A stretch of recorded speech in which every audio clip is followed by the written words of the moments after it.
We're going to start this series with a bit of a disclaimer. It's going to progressively get more and more dark. Due to YouTube being YouTube, I'm going to use words that we should all be able to understand what I mean. But it's going to get dark. There are no good guys in the 17th century, or very few. Hope you enjoy.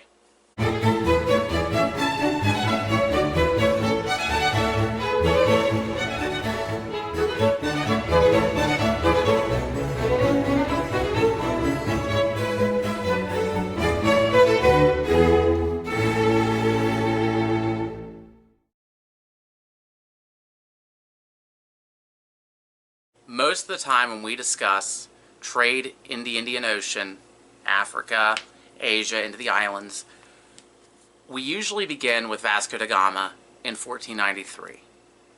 The truth of it is, there was trade, an interconnected trade network, long before that. Traders from the Middle East were trading throughout the area, from Africa all the way over near Australia, Japan even. The world was a lot more interconnected than we typically assume. Vasco da Gama did not just randomly show up one day and introduce world trade. It was already happening. The Italians were heavily involved with it. Several of the city-states and smaller kingdoms, republics, etc. of Italy were already involved with Middle Eastern traders. One of the topics that comes up regularly within 17th, 18th century reenacting is cotton.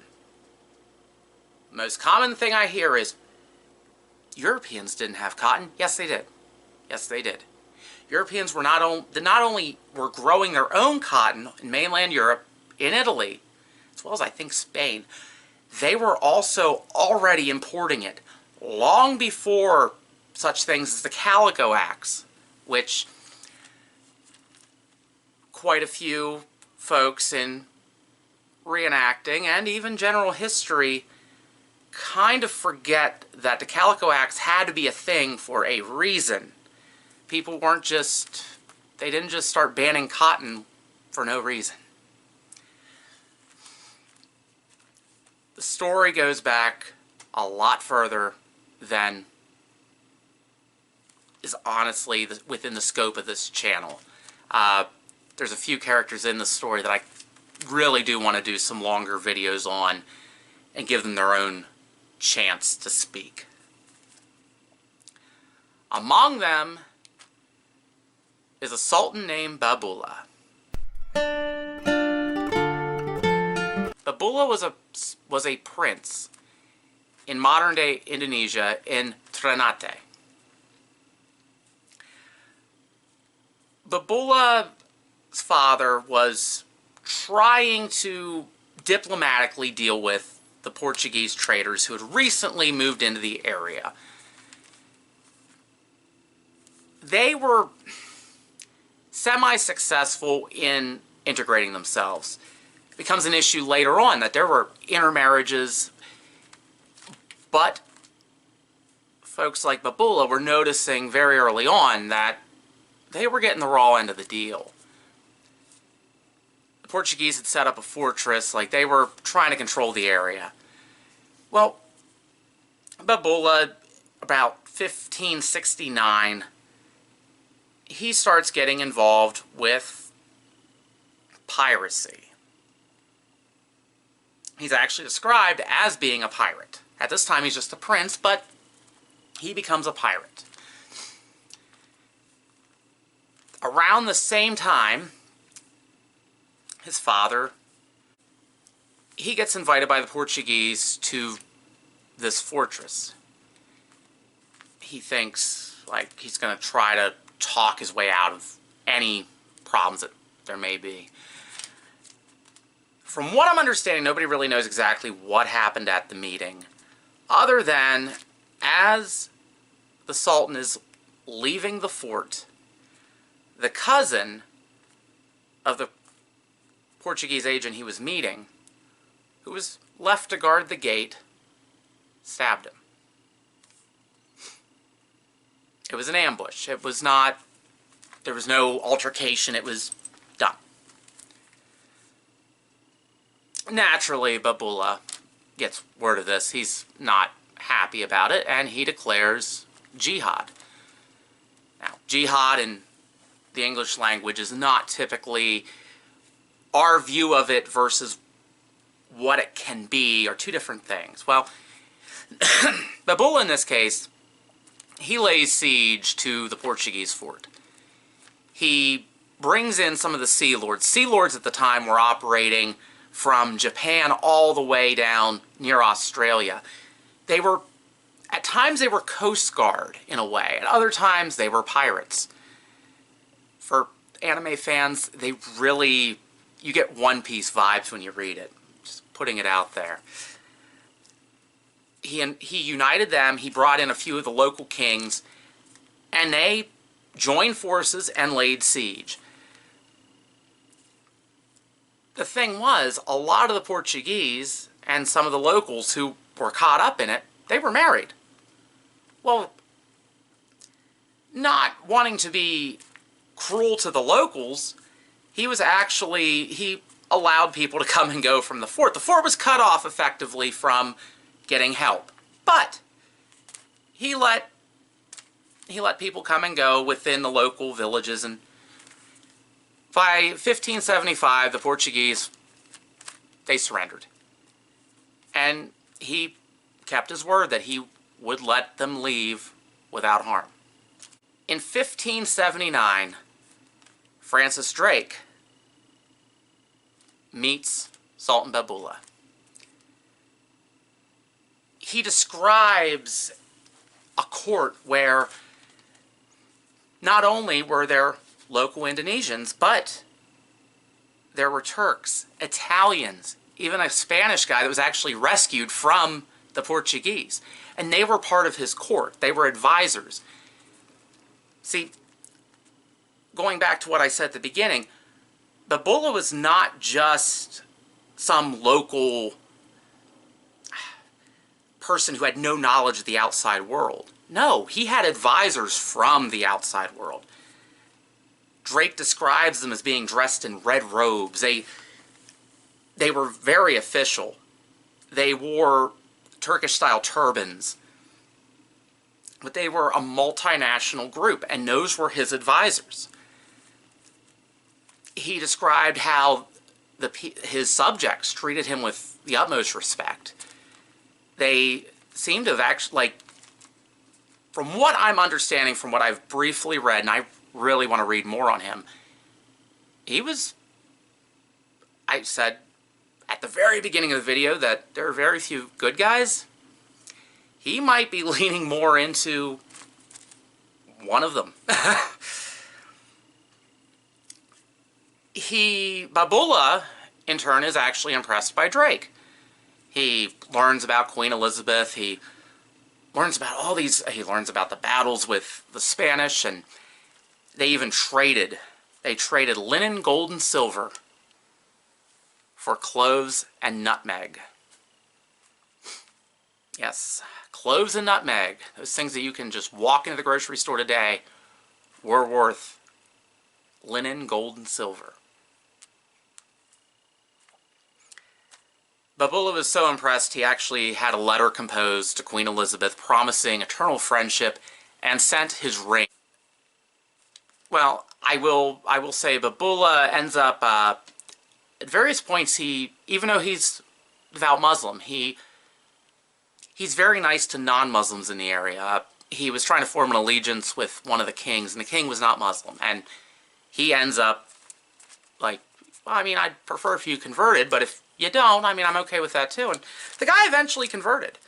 The Portuguese, however, did return to the area. 1583, there are several accounts which, if I do a long-form video on Babula, which I'm given some of the reactions to the short.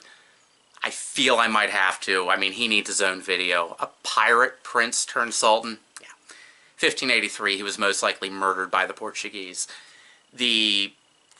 What exactly happened, it's up for debate.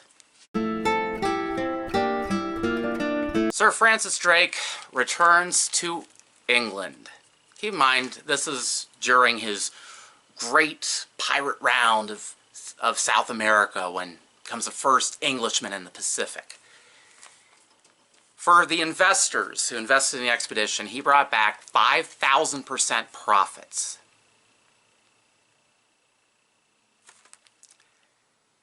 And this is where we need to talk about the boring stuff for a little bit.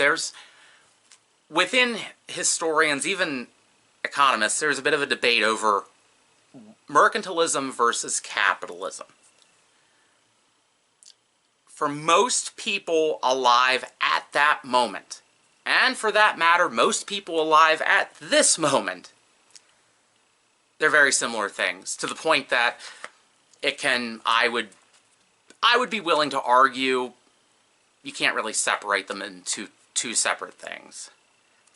I was trying to find like a definition that set them apart. When it comes to how things played out, there really is not an example. At this time, we start to see the rise of merchants. Not just people trading, people investing in those trade enterprises. It's not just you as a farmer. Oh, my buddy down the street, he's got a boat. What if we can trade some of this down the road? No, it starts becoming a financial enterprise.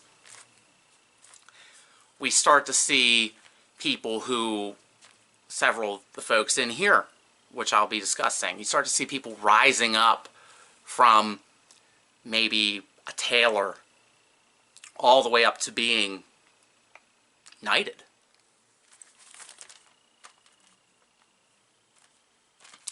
In 1588, the Spanish Armada is defeated. This is important for this story because it granted access. Some of those ships that were captured were cargo ships. See, English Navy was not quite the powerhouse it would become later on. At this point in time, it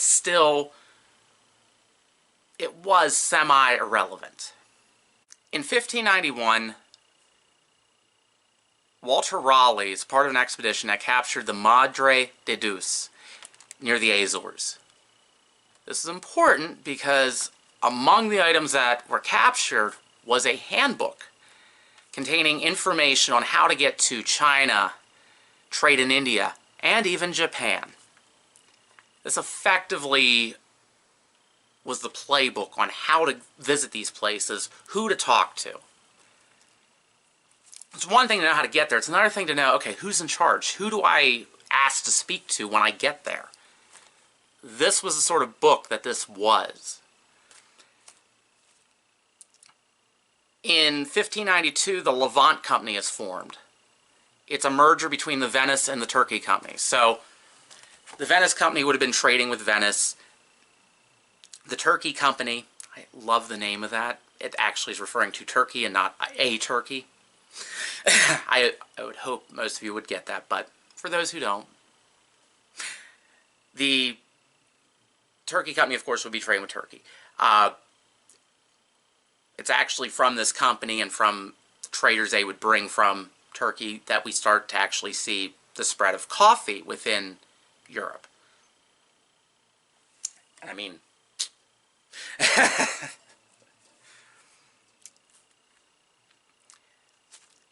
they're not trading though quite as wide as many of the investors would want. In 1599, the who's who of English society, including Stephen Soame, the Lord Mayor of London, they met and they wanted to form a new company. They wanted to get the Queen's approval. She was dragging her feet on it.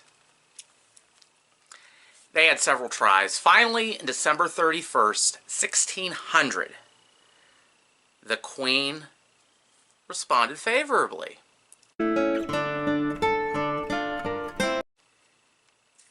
And this company would be called the Governor and Company of Merchants of London, trading into the East Indies.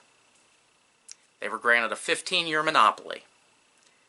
Now, basically a monopoly is if, let's say you, we know what a monopoly is in modern terms, but calling it a monopoly then was not seen as a negative thing. It was a way to secure trade, to keep, so nobody would sneak in and try to get something for a lower price. This was their way to make sure that it was only this group and anybody who invested in it that would see the profits. It was for countries east of the Cape of Good Hope and west of the Straits of Magellan. So from the tip of Africa to the tip of South America. Think about everything that's in that region. Think about some of the stories you've probably heard on other channels and this one about various buccaneers traveling around like this. This was the whole region of the East India Company at this time. People who violated that rule would forfeit everything, including their ship, the cargo and the ship, and they could face possible prison terms. They were very serious about protecting that monopoly. The first governor was Thomas Smith. He came from a family of haberdashers and clothiers. He attended the Merchant Tailors School. From what I'm understanding, the Merchant Tailors School is actually still around. But originally it started from one of the guilds of tailors who wanted to have education for their kids. One of the other channels I mentioned something about tailors being some of the poorer workers. That's debatable. Thomas Smith, after he graduated, he joined the Worshipful Company of Haberdashers, and then later the Worshipful Company of Skinners. So he worked with hides and leather, things like that. Haberdashers, for those who don't know, they're the people who will sell your notions for sewing. So your needles, your thread, possibly your fabric. They're not actually the tailors. At some points, people thought they were hat makers. No, basically, it's like going online to W.M. Booth, Draper. Well, Draper's more the fabric, but you can get haberdashery there as well, or going to Joann's. In 1597, he became the Auditor of London. He held that post for a year. Then he became Treasurer of St. Bartholomew's Hospital from 1597 until 1601. He was also briefly in Parliament. In 1592, he actually helped obtain settlement rights from the Virginia Company, for the Virginia Company, from Sir Walter Raleigh. And later on, which we'll get into, he was imprisoned by Queen Elizabeth because he didn't understand that somebody that he was letting stay with him was plotting against her. The East India Company's original office was the Nag's Head Inn. It eventually was moved to the East India House. And in 1601, James Lancaster enters the scene to start going to the Indian Ocean. Now, James Lancaster is one of those interesting characters that I feel does deserve a little bit more mention than what he's typically given. When I was first reading about him, I'm like, oh, he's just another one of these guys. Well, James Lancaster is very important for the history of medicine, and sadly, he gets ignored. So James Lancaster, he had been involved in other expeditions before. I believe he had been part of Drake's expedition. Do not quote me on that. But he had been involved in other sailing expeditions before, and he noticed something very important. Crews that had access to fresh fruit were less likely to get scurvy. And when I first heard about what he did, I had to double check, because It's normally never associated this early. This is 1601. I confirmed it on several sources. If there is a source out there saying that this is not correct, or if somebody cannot find mention of it in the earlier accounts, which that's entirely possible. There's things that are repeated today that there's no mention of it earlier. But from what I saw, this is what happened. With his first expedition into the Indian Ocean, he would give the crew on his ship 3 spoonfuls of lemon juice per day. The other ships did not get any of that. By the time they got to the Cape of Good Hope, the other ships were all suffering from scurvy, to the point that the crew on his ship had to pretty much help everybody else. After that, it became mandatory that the East India Company ships would carry citrus.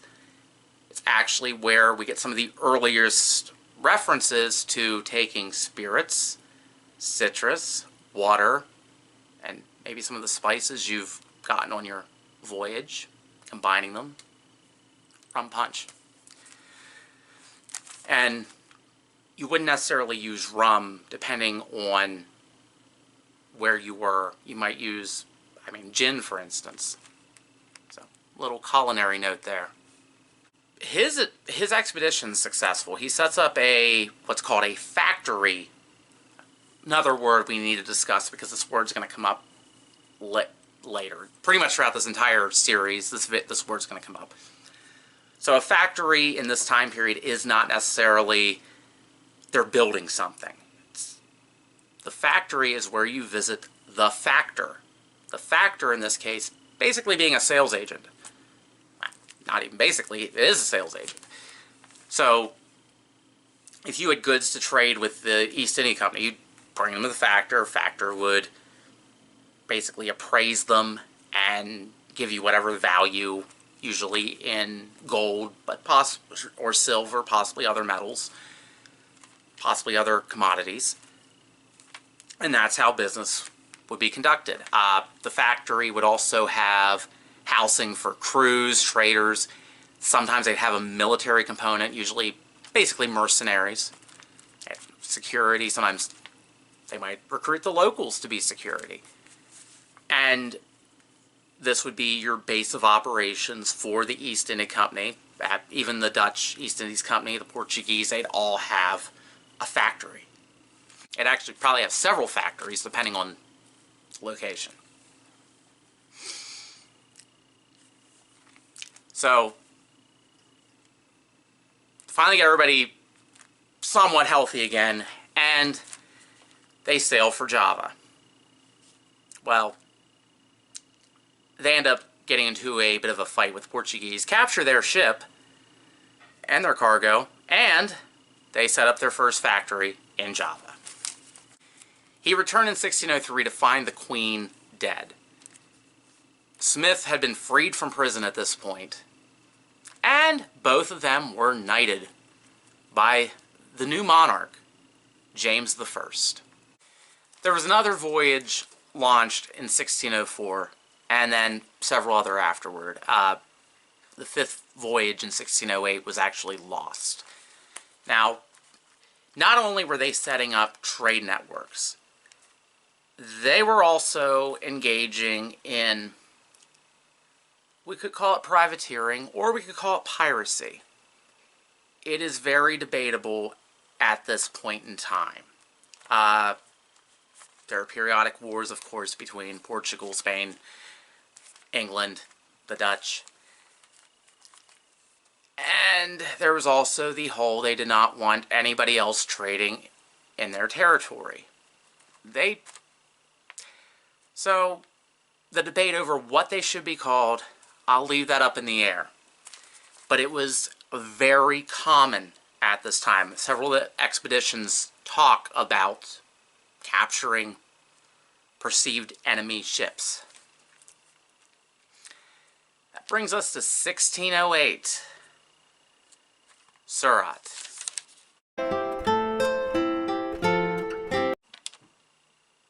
Now, I should add, when I talk about India, I'm going to use a lot of the English names, but I will usually also discuss what the modern name is.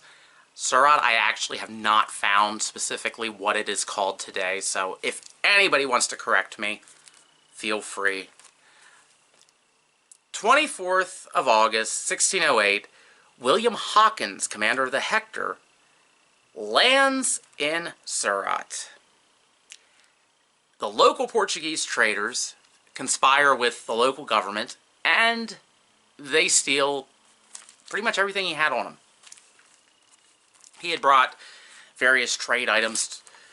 He was, like, wanted to wow the Mughals. Well, the Portuguese didn't want that happening, but they let him go. So Hawkins decides to go to Agra, which at that point in time was the capital.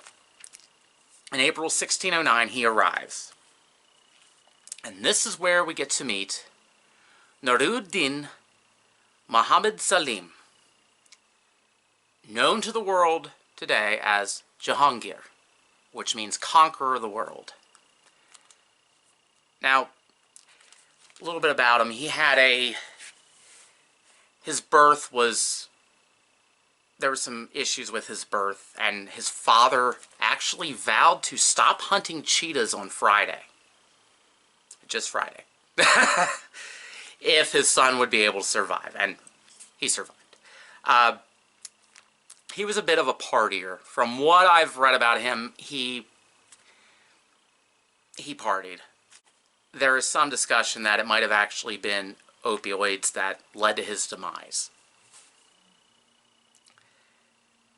Hawkins and him got along immediately. He was very impressed. He actually kept Hawkins around, and it was largely for political reasons. Again, a lot of times when we talk about some of the early trade networks, it's like he saw a mirror and was impressed. No, it's not that. He wanted somebody there to counteract the influence of the Portuguese. They had sent missionaries, and he did not trust the missionaries. Well, Hawkins ends up marrying an Armenian Christian. This is, so, 3 years, he has a blast. I mean, he's in the court, he's describing what he sees, like, he's being wowed by just how much gold and jewels are everywhere in Agra. The Mughals were very big on trading for precious metals. And they didn't really spend it so much. They used it to beautify the area. Of course, most of his stuff had been stolen. He ends up wearing silks and cottons. I mean, he's fitting in, and he marries. And then he sent his business partner ahead of him because he heard about a large trading party going on. This was going to be for the Hajj. They were going to Mecca. And part of that was to bring a lot of the trade items and try to set up new contacts, networking. So, Jahangir's mom happened to be there.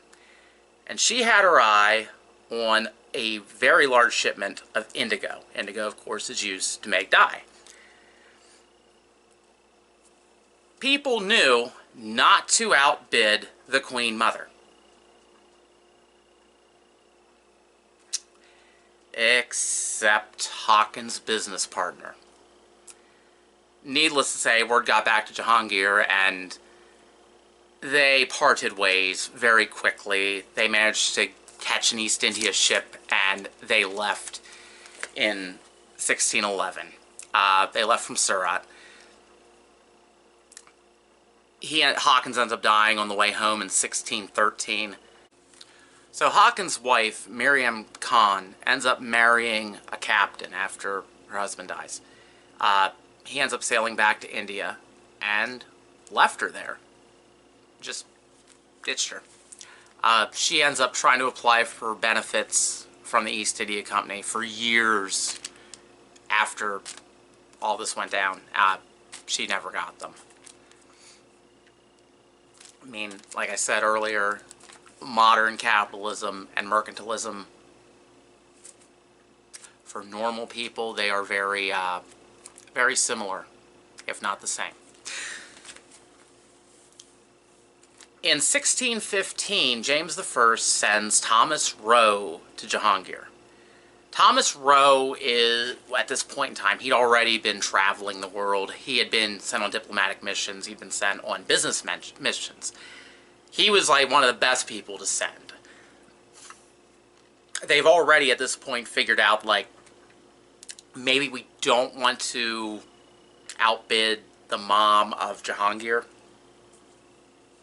So, Thomas Roe's job was to set up exclusive trading rights for the East India Company with India.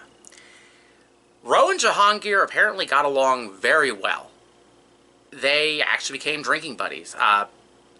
He ends up, I mean, they end up parting ways. Roe gets sent on other missions. But he fixed what Hawkins pretty much had ruined. And then, in 1625, James I dies. And Charles I becomes king. Charles I, as we all know, had a very troubled reign. Very early on, under pressure from jealous merchants, he sets up the Courtine Association. It was named after Sir William Courtine. It lasted a year, and it was basically to break the monopoly. Charles I didn't renew... Well, James I had actually allowed the East India Company to have pretty much... They could have the monopoly as long as they wanted. Charles I decided to put an end to it, and he started the Courtine Association. Courtine, Sir William Courtine, ended up mismanaging the whole thing and ends up running off to Europe in 1636. October 28th, 1627, Jahangir dies. So this is before the Courtine Company set up.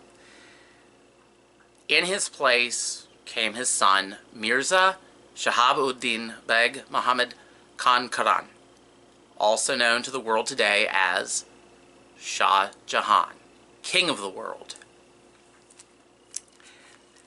This is where we start to get into some of the political differences between the Mughal Empire and Europe.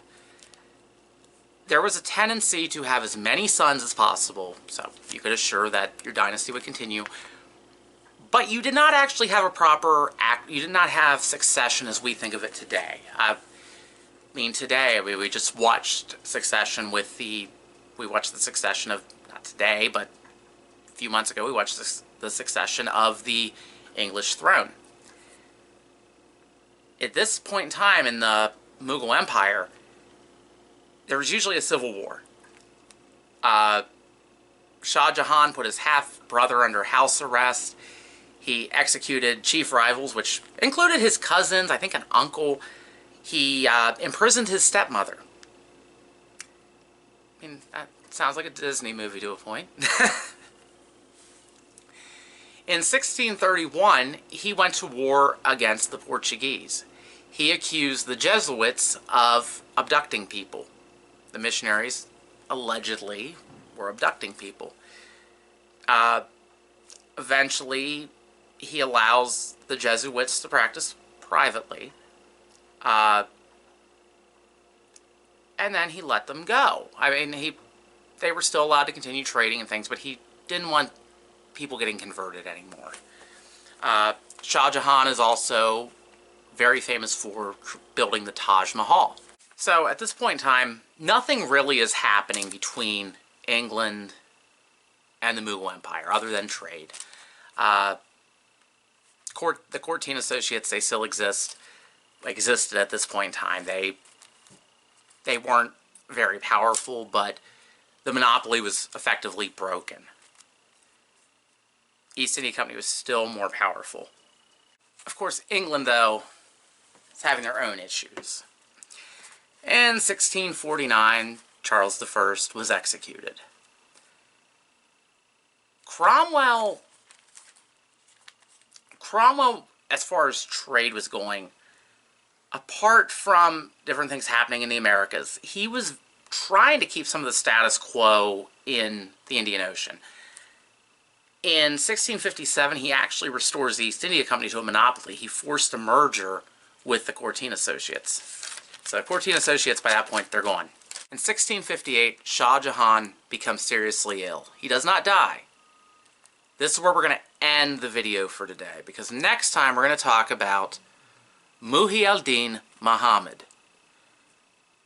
also known as Alamgir, which means conquer the world in Arabic. Jahangir means conqueror of the world in Farsi. But we also know Alamgir, mainly know his name in the West as Aurangzeb, ornament of the throne.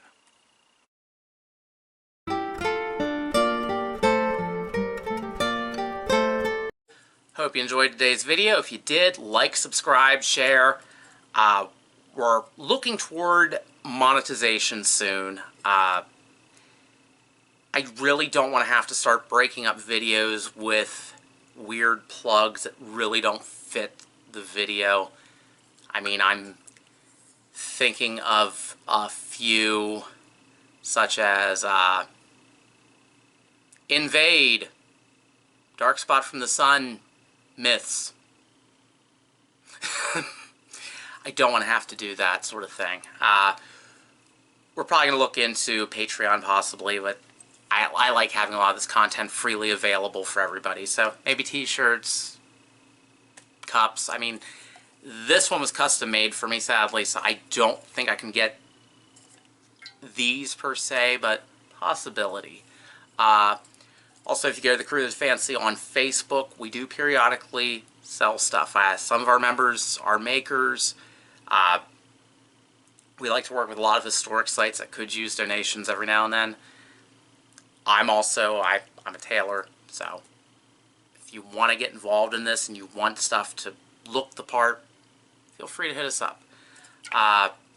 So next video, of course, we're going to talk about Aurangzeb, but we might space it out a little bit. I know there's I've had at least 2 people talk about collaborating. Definitely want to do something soon talking about some of the myths and origins of the myths of piracy that are a lot of times repeated, even by historic sites. We're talking about the actual origins of it, where it comes from, why it probably is not what we want to talk about when we're talking about the history of this time period. So, we'll make it fun. I still feel really bad about not being able to get a good fishing video, but initially the weather was supposed to be hail and wind, so that was not going to be good for fishing or cooking.